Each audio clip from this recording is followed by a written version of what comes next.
So, you think you're untouchable? Word life. This is basic thugonomics. This is basic thugonomics. Word life. I'm untouchable, but I'm forcing you to feel me. Word life. This is basic thugonomics. Word life. I'm untouchable, but I'm forcing you to feel me. Hello, Who Dat Nation, and a special hello to our Bayou Blitz family.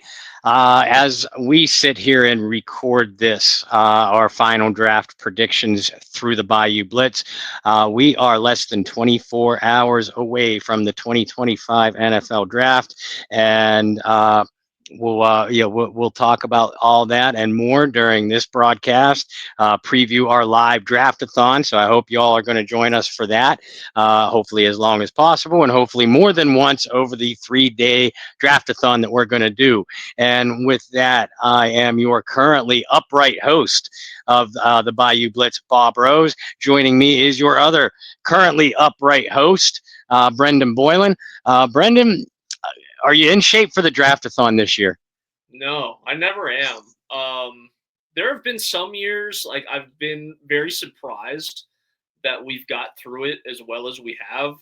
There's been other years where at the end of the draft-a-thon, you tell me how many words we've made up or how many pots of coffee you've gone through, and then I remember, like, it is a grind.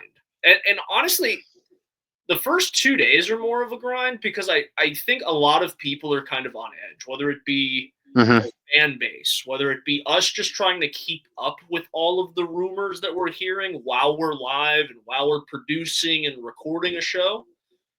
Once you get to day 3, it's a little easier because it just becomes just like the offseason is silly season. I think day 3 becomes a little bit silly, right? There's just so much going on.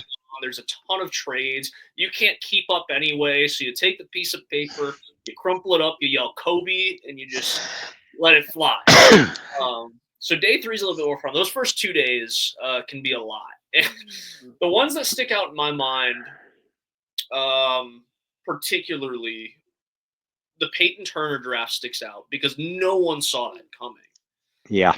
And then the other draft that sticks out is when the Saints traded back into day 2 to take Adam Troutman at the very end of the draft. Because we were like ready to shut it down. We're like, all right, cool guys, we'll see you. Oh wait, never mind. The Saints have magically traded the rest of day 3. I remember that being a little bit of a, what's going on? But then you didn't have anything on day 3 for the most part, so then it kind of equaled out. And then I just remember the Peyton Turner draft. And what I remember the most about that was at the time you and I were working with Saints News Network on SI, and I had probably made like 45 or 50 different prospect videos, not just to use for articles, right? But to have one as soon as the pick was made. And I'm looking around and I was like, you just wanted to like punch something because you're like, I made 50 of these videos and Peyton Turner was not in my top 50 prospects that this team. Yeah. So that was fun. But nonetheless, this year should be a little different. There's a lot of different routes the Saints could go. And that's why I wanted us to have a show today, at least recording it today, about just kind of final draft predictions. We're recording this, like Bob said, about 23 hours before the draft. Give you guys our final draft predictions. You guys will be seeing this and watching this on April 24th or after. So these are going to be our final predictions because there's so much going on, not just with the 9th pick, but the rumors of the Saints trading back into the end of the first round or even trading up to acquire a pick very early in round 2. You have a lot of players dropping. You have a lot of players rising up draft boards. Some of those quarterbacks that are slipping, you're starting to hear rumblings, not just of the Saints, but other teams that could be interested in trading into the teens or the 20s to take a quarterback. So, Bob, I want to open the floor with this question. What is more likely to you, to happen in round one of the 2025 NFL Draft for the New Orleans Saints, is it more likely that the Saints select a quarterback at 9, or is it more likely that the Saints trade back into the first round to select a quarterback later in round one? Brendan, I think it's the more likely scenario that the Saints sit pat at 9 and wait for their quarterback to come to them. I think it would be absolutely idiotic to move up, to trade up from 9 to get a quarterback or anybody else in this draft. And I'm getting the feeling that New Orleans is not going to want to play Russian roulette at the quarterback position. And what I mean by that, and I've referred to that, used that term as a reference a lot this offseason, this draft coverage, where if you bypass a quarterback at 9, really any player, but in this case, a quarterback, if you have a quarterback that you like on the board at 9 and you don't take him because you think he has a second round grade on him or a late first round grade, that's playing Russian roulette. You're spinning the chamber and you're clicking and hope that a chamber isn't loaded, and that's my euphemism for another team drafting the quarterback that you want, or another team making a trade to get the quarterback that you want. So I would love to see the Saints either trade back from 9, allow a team to trade into their spot, trade back 4 or 5 spots, still get their quarterback, and maybe take pick up an extra day 2 selection or so, and grab their quarterback there, where I think he would still be available, whether it's Shador, Dart, Schalk. We'll get into the names in a minute. But yeah, I think it's the more likely scenario that they sit at 9, draft the quarterback that they've identified, rather than trade back into the first round after making a selection at 9. Again, if it works out that way, that would be a great scenario. You get yourself an edge rusher or cornerback, or whatever, an impact positional player, and then still manage to pull off a coup and get your quarterback, or the guy you identified to be your quarterback. But I don't see them trying to play around with the board too much and get cute, because you get cute, you're 9 times out of 10 you end up losing. So I think I agree with you that it is more likely that the Saints pass on a quarterback at 9 and either trade back into the first round to find their guy, or do what has not been done since 2007, and that is Mickey Loomis trading back in the draft. Isn't that insane? So I saw a stat on that, just to elaborate. The iPhone did not exist the last time the Saints have traded back in the draft. You know how insane that is to say out loud?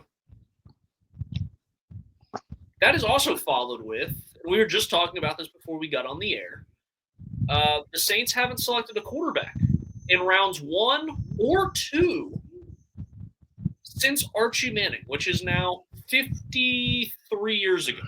Yes, sir. And by the way, that's the only time that's ever happened in rounds 1 or 2 in the 58-year history of this franchise. I know people are going to jump in and say, "Oh, Dave Wilson was a number 1 pick, in 1981." Yeah, number 1 in the supplemental draft. Far different, and by the way, no longer exists. This is the common draft that the Saints have not selected a quarterback in rounds 1 or 2 at all since 1971, and only that time Archie Manning in 58 years of drafts during this franchise history. That's unreal. Unbelievable. Yeah.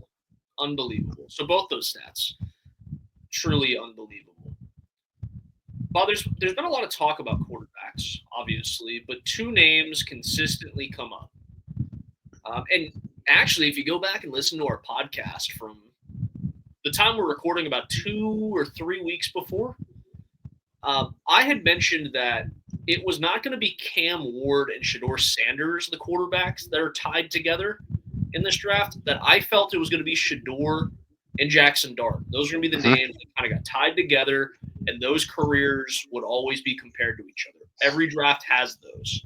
That's looking more and more likely because those are the two names that continue to come up in conversation when you talk about the New Orleans Saints.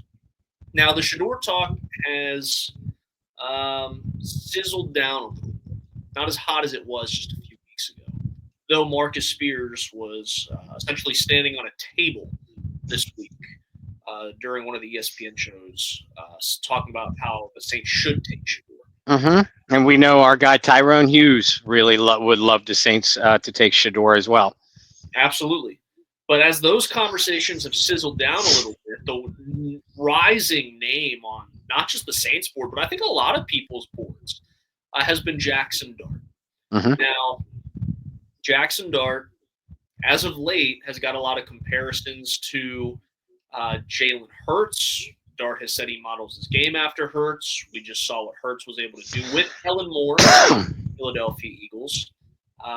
There are even some analysts talking about Dart being the most pro-ready right now to start in the NFL because of some of the tools and some of the mechanics and some of the build.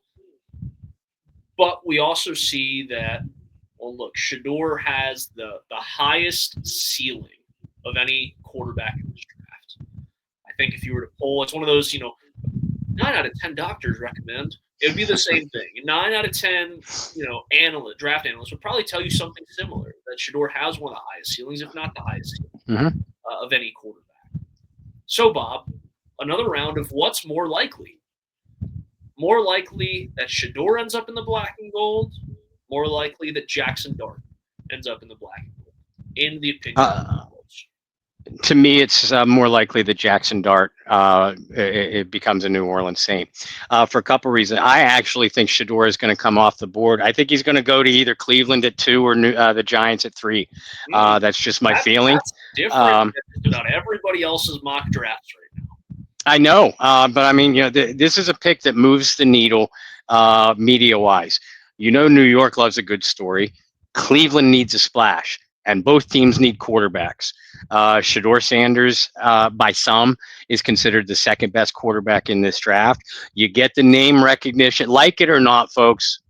With Shedeur Sanders comes name recognition and big news. So that's why I think either Cleveland or the Giants, this is just my hunch, either Cleveland or the Giants end up grabbing him at 2 or 3, again, because they do not want to play Russian roulette and say to themselves, okay, we like Shedeur, but we're going to grab Abdul Carter or Travis Hunter here, and we're going to try to trade back into the first round to get Shedeur. Well, what if he's not there? What if the Saints grab him? What if the Jets grab him? What if the Steelers grab him? It's Russian roulette. And I don't think if one of these teams like Shedeur, like I believe that they do, I just don't think they play that game, and I think they grab him. So that's the main reason why I think Jackson Dart is going to be a New Orleans Saint. But the other reason is I think if Shedeur Sanders and Jackson Dart are both on the board for the New Orleans Saints, the Saints will select Dart because he's the more pro-ready of the two. And I personally think Shedeur Sanders has a good chance to be a very good NFL quarterback. But I think Jackson Dart is a little bit more of a plug-and-play guy for the system that we believe that Kellen Moore wants to run. Which will take advantage of Dart's mobility, Dart's escapability, and Dart's skills to make plays on the move. And again, you're coming from a Lane Kiffin offense at Ole Miss. It's kind of an antiquated pro style. It's very structured, but the structure is set up very similar to what a traditional NFL passing offense looks like. So that's why I think that Jackson Dart is the slightly more pro-ready prospect as we sit here on the eve before the draft. That's interesting. I think the more likely is Jackson Dart becomes a New Orleans Saint, just like you. I will say this, Shedeur Sanders' line on FanDuel has dropped significantly in the last few days. And what I mean by line is where he was going to be drafted, right? So a few days ago, it was at 8.5, which was right where the Saints were selected. So that was a good line. Good job, FanDuel. It has now slipped to 20.5. Pittsburgh Steelers. Which is right where the Pittsburgh Steelers select. So again, good job, FanDuel. But there is a lot of buzz that New Orleans and Shador at 9 isn't the match that a lot of us thought it was like a week ago. Some of that probably is because the Saints have done a lot of homework on Jackson Dart, right? You've heard that from people. I've heard that from people. I've said that I thought the Saints would prefer Dart between the two for 6 weeks now. So there's Bob Rose, always patting himself on the back. Yeah, look, nobody reads my stuff, so I can't get paid. I might as well take some credit for myself. I was going to say, like, there is article proof. It is something out there. You guys just need to go check it out. But I think the thing with Dart is, and honestly, I think it's the big thing, is I think he'll be available at the end of the first. I don't think Shador will, right? Like, I don't see Shador moving past 21. Like, that's the spot. I think Dart will fall somewhere there, and it's going to make it really tempting for New Orleans or any other team because of that fifth-year option with a first-round pick to trade back into the first round. And you're absolutely right, Brendan. But again, I go back to pick 9, and if you're making the pick, and I know you're a Spencer Rattler fan, but say you've come to the determination, you, Coach Brendan Boylan, you've come to the determination, I can't win games with Spencer Rattler. I can win games with Jackson Dart. Then why would you not pick him at 9 and take the chance just because you had a late first round grade on him? You're telling me you would take the chance letting him go by you at 9 that you can A, trade back into the first round, or B, do it before someone else selects him?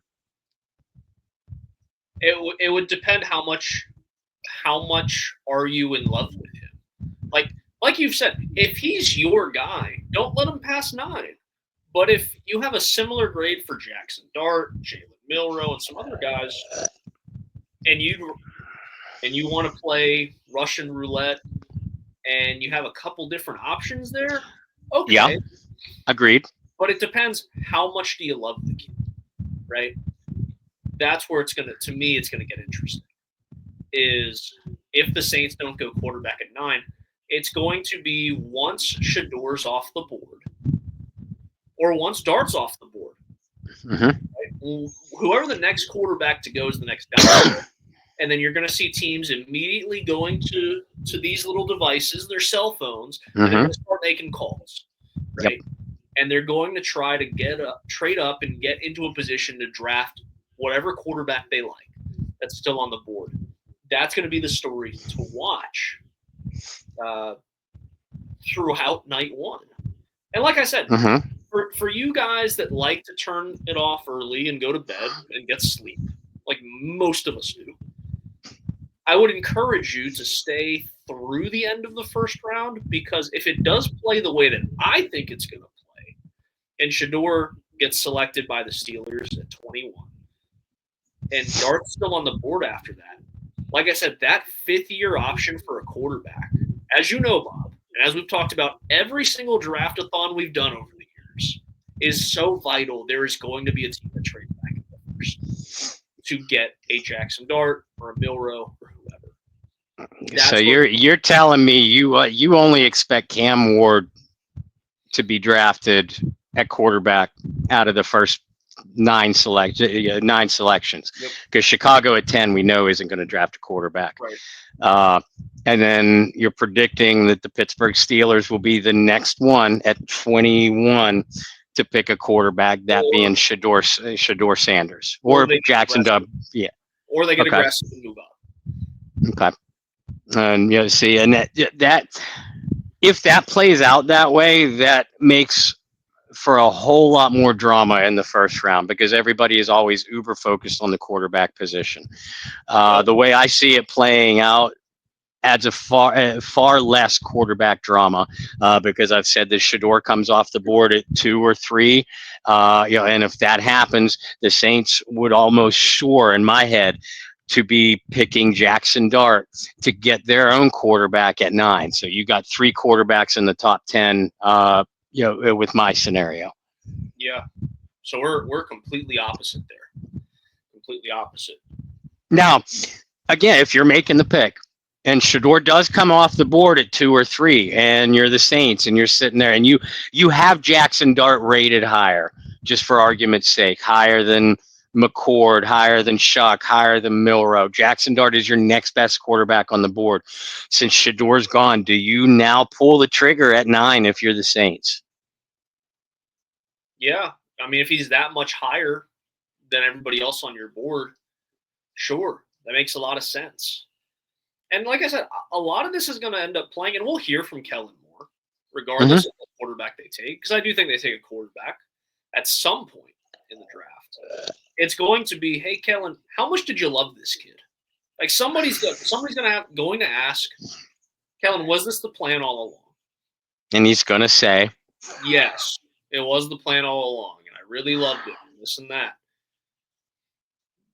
And, I mean, yes, you can expect that, but also it'll be very telling very quickly how much Kellen Moore's influence was in this draft.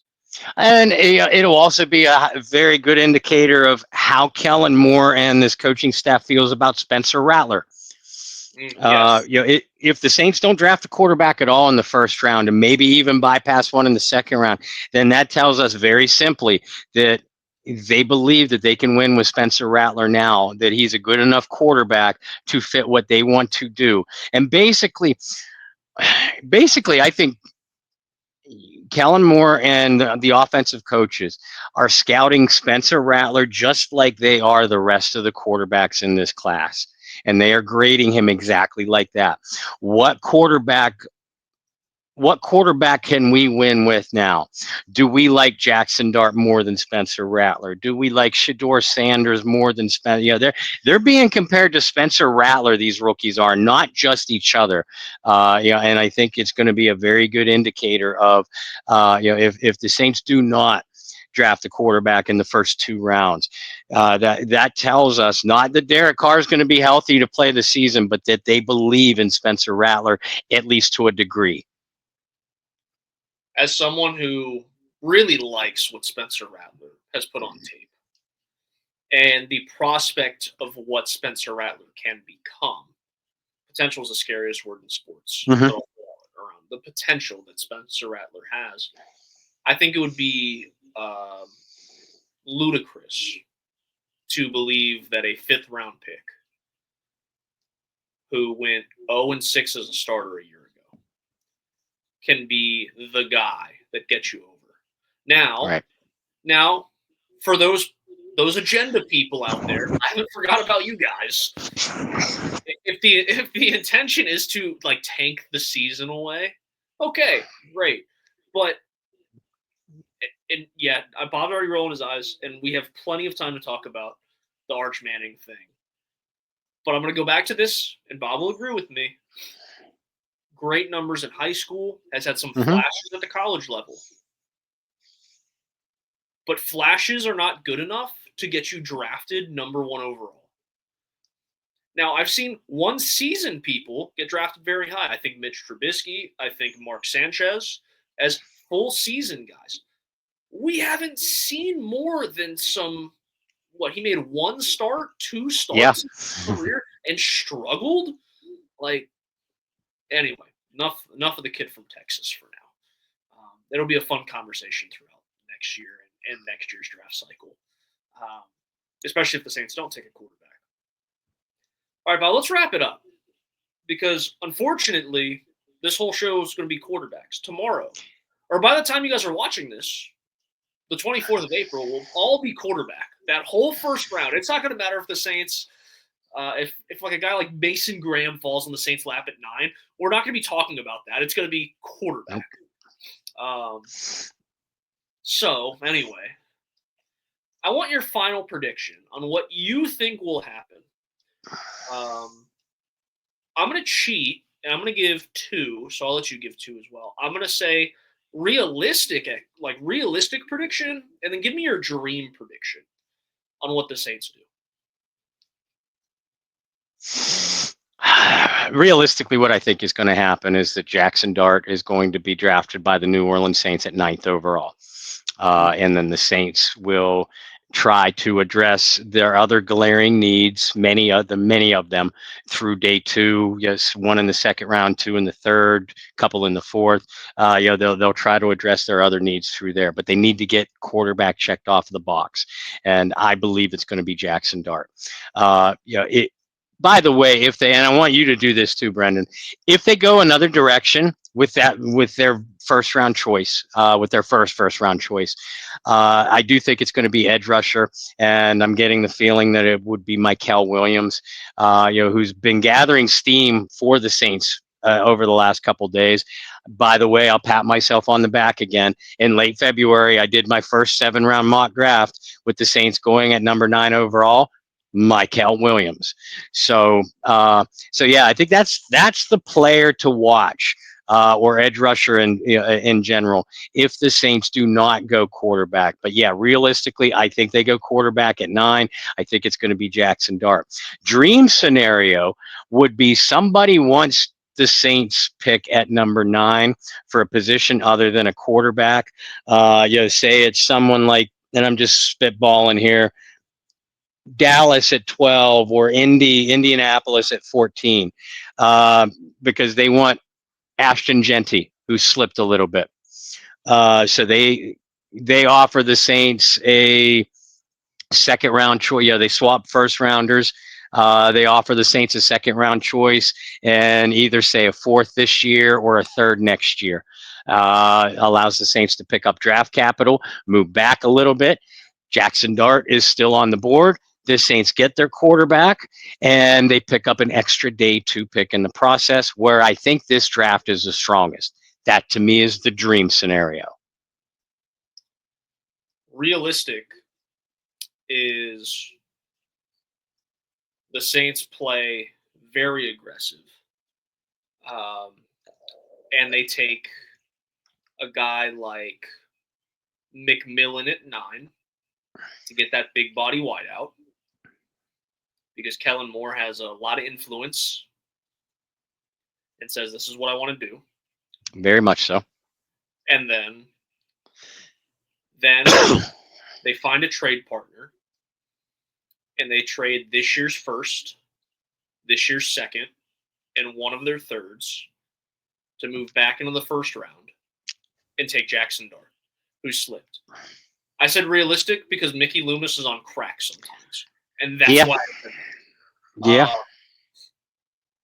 And it would be mortgaging a lot, but you get a receiver and a quarterback in the first round, which, in all honesty, I couldn't be too mad at, because that makes more logical sense than a lot of the drafts we've covered lately. You better be right on that quarterback, though, if you make a move like that. I mean, if not, you literally sunk your franchise for the next 3 years. That's my realistic. My dream scenario is there's been a birdie that has been speaking to a lot of NFL media lately that is telling me that an old friend of the New Orleans Saints, who happens to be in Denver, Colorado, named Sean Payton, wants to move up in this draft. Mm-hmm. He does. I don't know who it's for, and I don't know what range they necessarily want to be in. However, dream scenario is that the Saints trade 9 for 20 and recoup some assets in the process, whether it be this draft or next draft. And waiting for them in their lap, right above the Pittsburgh Steelers, is their choice of quarterback. That would be my dream scenario for night 1. And then guess what? You have the assets, a second and then 2/3 plus in that trade. If you want to go back into the first round again to get another guy. Not saying they would, but that would be a dream scenario to where at least you have the cards in your hand to be as the poker player. You're not waiting for that last card to turn that hopefully pays you. You have 2 pay cards in your hand, and you control the board.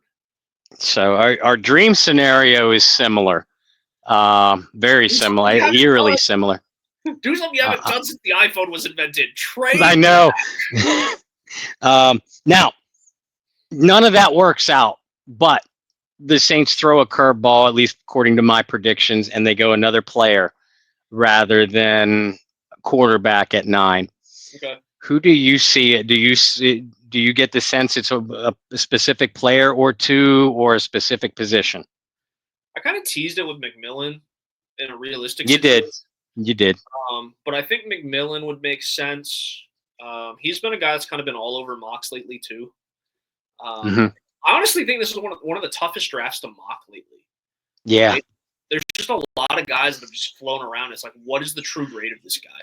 I think McMillan makes a lot of sense. We talked about the edge rushers from Georgia in our show that just got posted this afternoon. So you guys go check that one out this afternoon, as in like April 23rd, as we're recording. So go check that out. That wouldn't surprise me, but just having a first-year offensive-minded head coach, I would think that that's a lot of the direction early on is, hey, Kellen, what do you want here? I could be absolutely wrong, but that would be my guess if they just don't go quarterback. There's been a little bit of steam about offensive line as well, especially since Trevor Penning's fifth-year option didn't get picked up today. I will go ahead and tell you, I think I would be shocked if the Saints took offensive tackle at 9. Yes, me too. I would be shocked. Like, we would be on this show with our jaws on the floor. Yeah. If that's the direction they go. Even more so if that's the direction they go and then they don't get back into the first round for anything. Yes.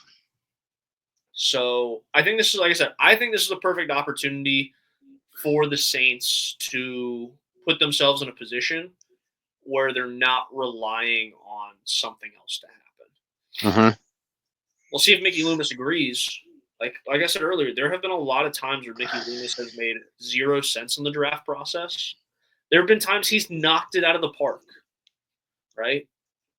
But for every time he's knocked it out of the park, I'm talking 17 essentially, one time, there has been all those other years where you're looking at it and you're going, what the hell was that draft? Yeah.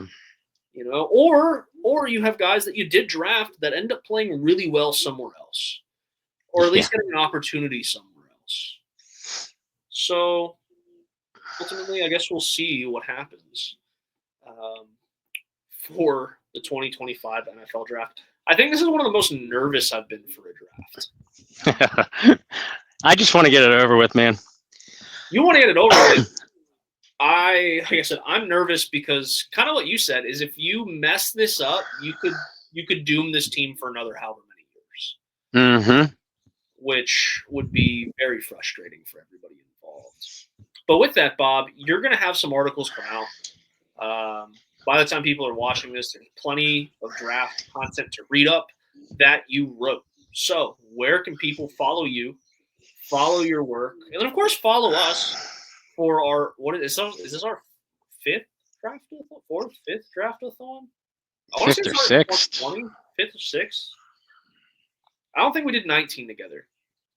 No, at least by ourselves. I think we've been running solo, just you and I, with rotating guests since 2021. But we've been spearheading it together. And then like the previous 2 years were, like the two of us with a combination of another one or two writers that we worked with at the time. But yeah, I think this has been our baby with rotating guests since 2021. So that's 21, 22, 23, 24. This is our 5th then, if I'm right. Yeah, I think you are, because I think 19 and 20 are right. I think we did like a round table thing where we were all kind of jumping on it together. So yeah, okay. Yeah, 5th draft-a-thon. So where can people follow us for our 5th annual draft-a-thon and all of your amazing work and analyzation of what I said is like a really weird draft in terms of true value for some of these guys.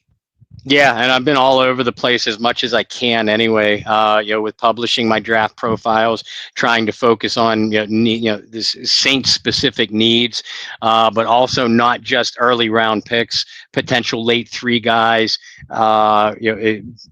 small school gems, draft steals, guys that particularly caught my eye. So far I have published 48 draft profiles, and a couple of those had more than one player in the piece. So I'm probably 60 to 65 players have profiled, so far. And I'm going to do a couple more before the draft, including my second and final 7-round mock draft. To read all that and more, go to Athlon Sports and Inside the Saints, where myself, Brendan Boylan, John Hendricks, and others have been hard at work.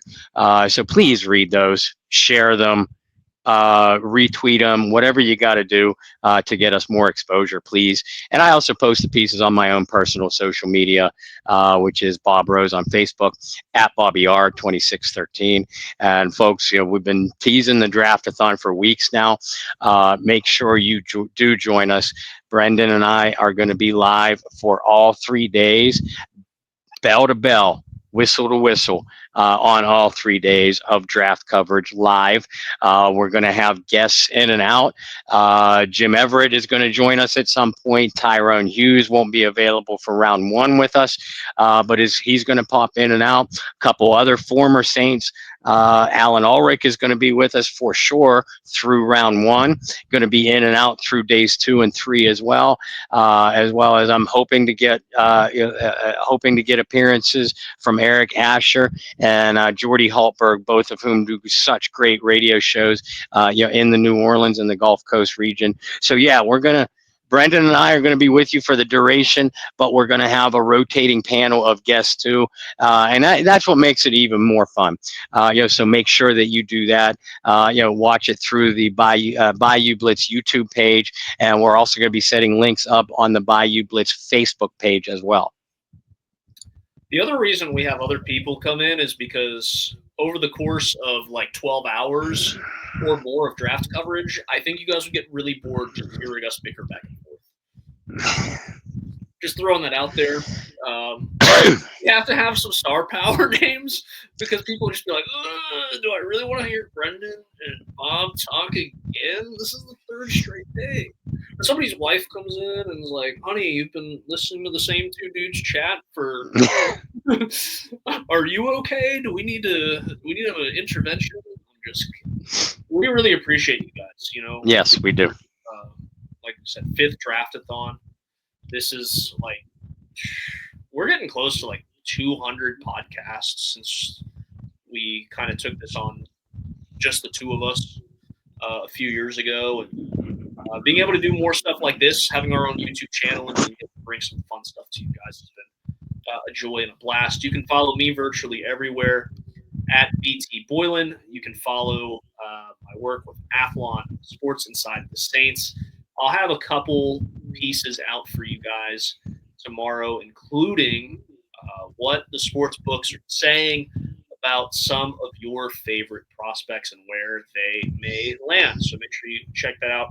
Please go read an article or 2 of Bob's. I mean, he's really slacking over there, right? Only 40-something articles this month. Like, come on, 55 as we sit here today. 55, Bob, that's slacking, man.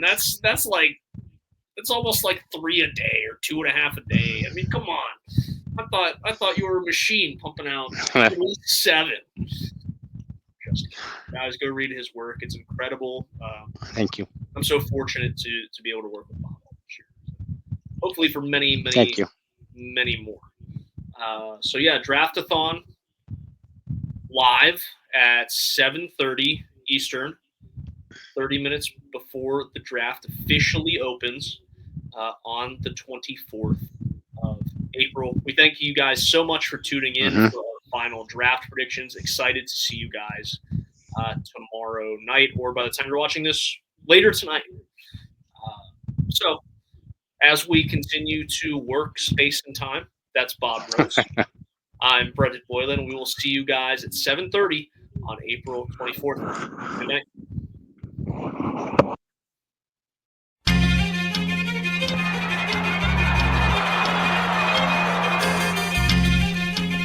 So, you think you're untouchable?